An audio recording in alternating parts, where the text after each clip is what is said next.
ашылу салтанатына қош келдіңіздер. Оқушылардың қызығушылығын арттыру барысында пән апталықтарының орны ерекше. Бұл апталықты өткізудегі негізгі мақсатымыз оқушылар жаратылыстану мен математиканы тек сабақта ғана пайдаланып қоймай, өмірмен де байланысты екенін түсіндіру.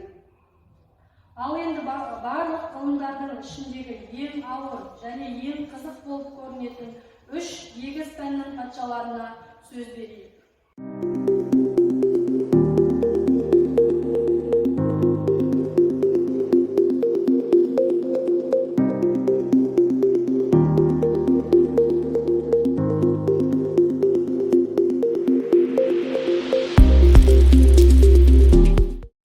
Любите физику, друзья. Без физики никак нельзя.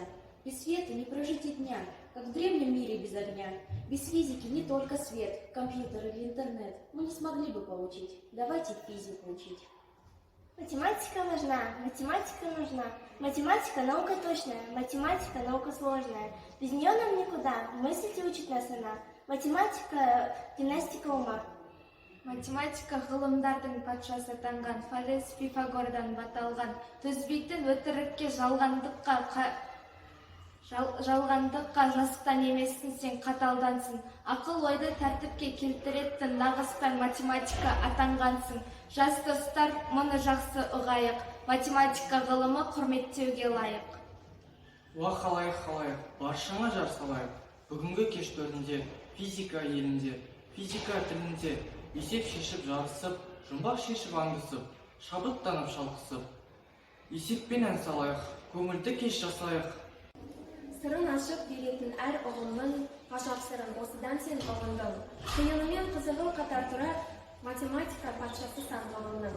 Өр даналар бірін-бірі ұғысқан ақиқат жол, ғылымда үлкен ұлыстан. Сол ғылымның небір тарау жолы да басталып жатыпты ғой шығыстан.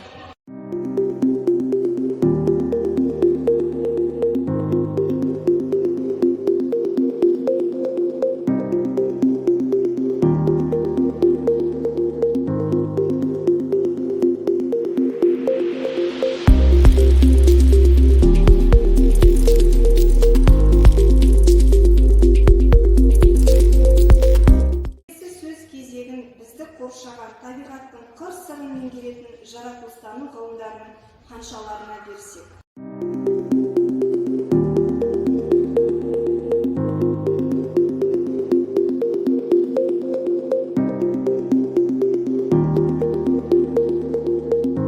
Биология. Табиғаттың қасиетті тұнғиы, өжетпейтін мұнарасы тым биік. Білген сайын сырын оның жүреміз, жүректерге өшпес жалын нұр құйып. Табиғаттың қадірлеп қасиетін, әділдікке әрқашан бас иетін. Атадан мал қалғанша тал қалсын деп, халқың айтқан орында өсиетін. География пәні қызық әрі тартымды, өз сырымен география қызықтырар әркімді. Оқысаңдар ғылымға сендер көз ашып, танисыңдар табиғаттың ғажабын. Химияны оқу парыз әркімге, оқиды оны барлық елде әр тілде. Химияның оқыңдар әр бөлімін, кездесер ол алдарынан әр күнде.